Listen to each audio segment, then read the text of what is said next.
Magandang gabi, magandang umaga. Tayo po'y nagpapasalamat mga kaibigan sapagkat meron po tayong muling pagkakataon upang sama-sama sa ganitong pamamaraan upang mag-usap-usap tungkol po sa mga banal na kasulatan. Sapagkat mga kaibigan, sa huling araw po tayo, huling panahon na sinasabi po ng Biblia na talagang kailangan natin magsuri ng maigi para sa buhay na walang hanggan mga kaibigan, sapagkat ang isa sa mga palatandaan na ating nakikita kung bakit nating sinasabi na nasa mga huling panahon po tayo, dito po sa banal na kasulatan, sabi dito ni Apostol Pablo kay Timoteo sa unang Timoteo Kapitulo 4 sa versikulo 1, ngunit hayag na sinasabi ng Espiritu na sa mga huling panahon ang iba'y magsisitalikod sa pananampalataya at mga kikinig sa mga espiritong mapaghikayat at sa mga aral ng mga demonyo. So dito mga kaibigan, ang Espiritu po ang nagsabi, ang Biblia po ang nagsabi na sa mga huling panahon ang mga tao po ay tatalikod daw sa kanilang pananampalataya. Totoo po yan mga kaibigan, sapagkat ang tao ngayon talagang napakahirap po nilang maniwala sa Diyos mga kaibigan. Mas gusto pa nila yung mga napapanood sa social media, yung mga bagay na walang katuturan.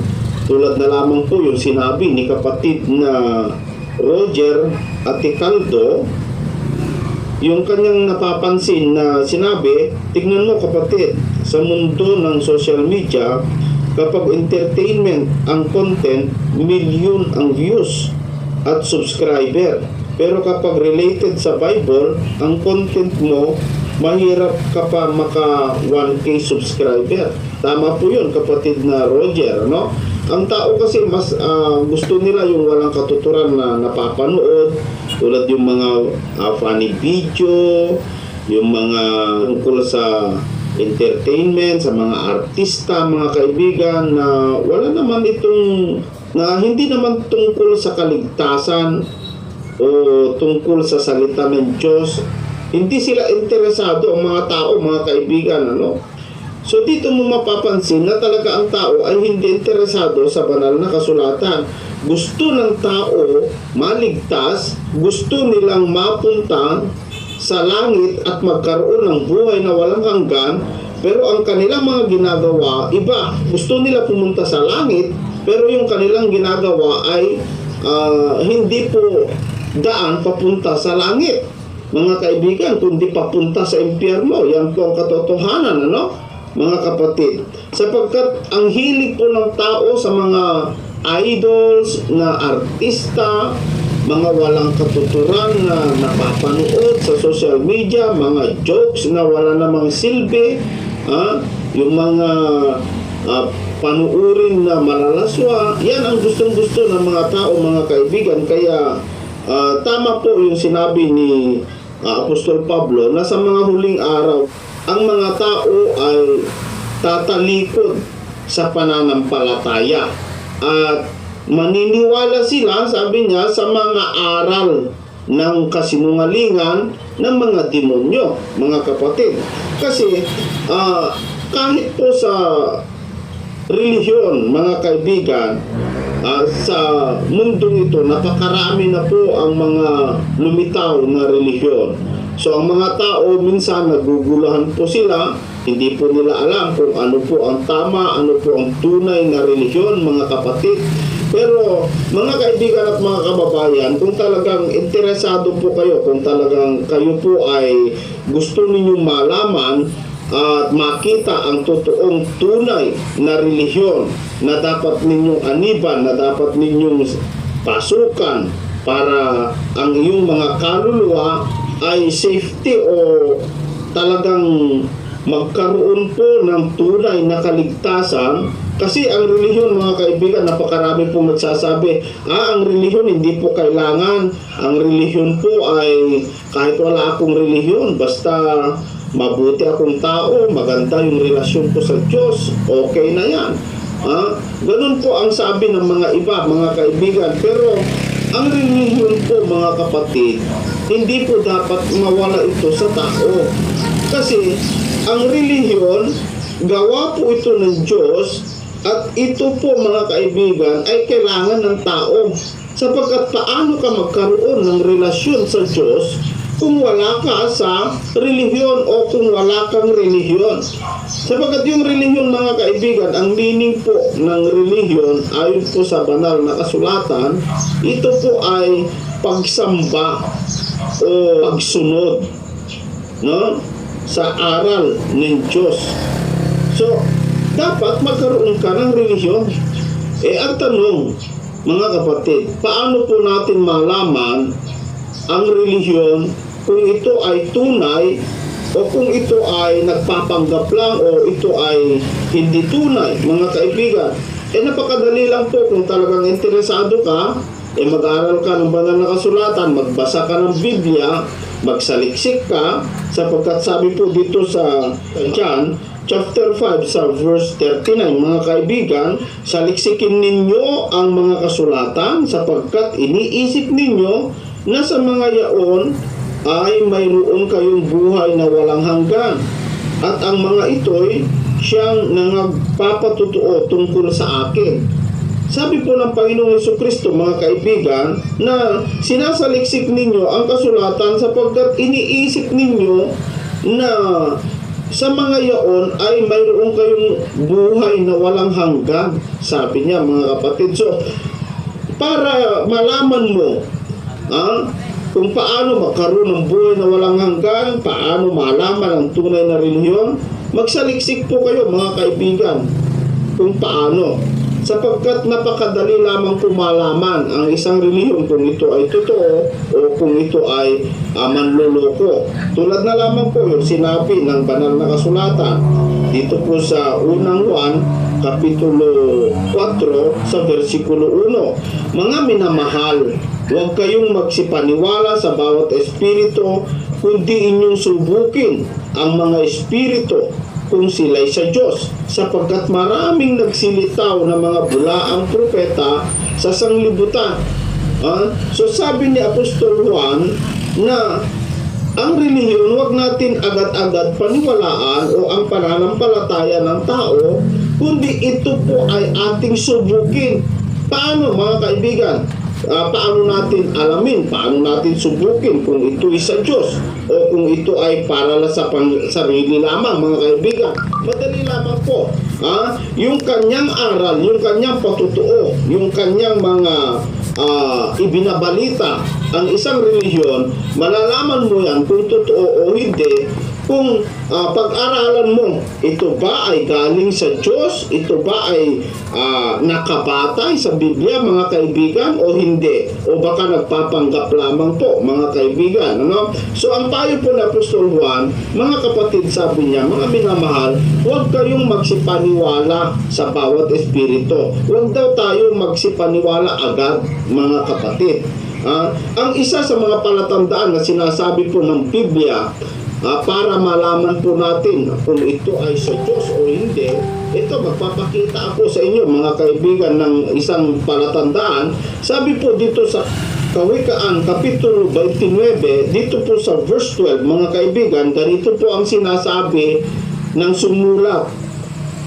Kung ang puno ay nakikinig sa kabulaanan, lahat niyang mga lingkod ay masasama. Kung ang isang puno daw o leader nakikinig sa mga kabulaanan o sa mga kasinungalingan, sa mga masasama, mga kapatid, ano? Makikita mo ang kanyang mga lingkod o ang kanyang nasa ibaba puro masasama. So, ang isang relihiyon, mga kapatid, o isang sekta, makikita mo, mga kaibigan, kung ito po ay tama o totoong relihiyon sa pamamagitan ng kanyang mga kasama. Tignan mo lang sa ibaba, mga kapatid, hindi ka mahirapan May clue po ang Biblia. Sabi dito, kung ang puno ay nakikinig sa kabulaanan, lahat niyang mga lingkod ay masasama. Titingin po tayo doon sa kanyang mga lingkod. So dito napakaganda yung clue na ibinigay po dito sa Kawikaan, mga kaibigan. Tulad na lamang po ng Iglesia Katolika. Hindi po tayo lalayo, mga kapatid, sapagkat napakatuso po itong mga Iglesia Katolika na sila daw ang totoo. Pakinggan po ninyo ang sabi po ni kapatid na Prince Garcia. Sabi ng mga Katoliko sa amin, sila daw ang totoo. Pagdating sa gawa, ang layo sa katotohanan. Paglabas sa simbahan, diretso sa sabungan. Yung iba sa inuman. Yung iba naman, tong-its ang ginagawa. Sila-silang Katoliko, laban Katoliko, parehong naloloko. Sabi niya. Totoo naman, mga kaibigan, ang liwanag, sabi po doon sa Proverbs chapter 29 verse 12 na ating binasa, malalaman mo yung puno, ito ay ang kanyang aral kasinungalingan doon po sa kanyang mga kasama o alagad. Makikita mo ang kanyang mga alagad o ang kanyang mga kasama, puro masasama. Mga kaibigan at mga kababayan, nakikita naman po natin ang mga miyembro po ng mga Iglesia Katolika. Hindi po tayo lalayo, mga kaibigan. Hindi po ito paninira, tumingin ka lang sa mga miyembro po ng mga Iglesia Katolika. Lasingan dito, lasingan doon, sabong dito, sabong doon. Tulad na lamang po yung sabi ni kapatid na Michael Babia, Brother Esel, hindi talaga bawal ang mag-inom ng alak sa Katoliko. Basta kaunti lang. Ang problema lang sa kanila, yung kaunti lang, kadalasan nalalasing. Best in reality. Natatawa nga ako ang paliwanag sa mga CFD dahil may nagtatanong sa kanilang miyembro na bakit daw ang mga minister sa kanila pag wala sa simbahan nagpunta sa bar. Sabi naman ng mga CFD, huwag daw tularan ang kanilang gawa. Tignan nyo, mga kaibigan, itong mga pare kasi walang asawa. Yan po ang nangyayari, mga kaibigan, kabornok, marami daw, hindi lang ako ang nagsasabi. Hindi ko kilala itong mga nagko-comment, mga kaibigan. Mapapatunayan ko yan, Hindi naman ako nagsisinungaling. Ito, comment po ito ng mga tao, komento po ito ng mga nanonood, mga kaibigan. Pwede nyo ulit silang tanungin. Hindi po ako yan, mga kaibigan. Baka gawa po ninyo yan, kaya binibintang nyo sa akin. Pero lahat ng mga comment na binabasa ko, mga kaibigan, hindi ko kilala ang mga taong ito, mga kapatid. Pero dahil po sa katotohanan, sila po ay nakikita nila ang tama. So, ang sabi po ng proverbio na ating binasa, napakaliwanag. Malalaman mo ang isang reliyon kung tunay, titingin ka lang sa kanilang mga miyembro, mga kaibigan. Mapapatunayan mo kung totoo yan o hindi. At ito pa, mga kaibigan, sabi sa Biblia, huwag kang manalangin ng paulit-ulit. Huwag kang manalangin ng paulit-ulit. Ano yung panalangin na paulit-ulit? Ang sabi natin, yung panalangin na paulit-ulit na walang kabuluhan, yung ginagawa ng mga Katoliko na, Aba, Ginoong Maria, punong-puno ka ng grasya. Aba, Ginoong Maria, punong-puno ka ng grasya. Aba, Ginoong Maria, punong-puno ka ng grasya. Puro na lang paulit-ulit, mga kaibigan. Yun ba ay ayon sa Biblia, mga kaibigan? Doon po sa Mateo chapter 6 verse 7, ang liwanag po ang sabi ng Panginoong Jesucristo, at sa pananalangin ninyo ay huwag ninyong gamitin ang walang kabuluhang paulit-ulit na gaya ng ginagawa ng mga intil, sapagkat iniisip nilang dahil sa kanilang maraming kasasalita ay didinggin sila.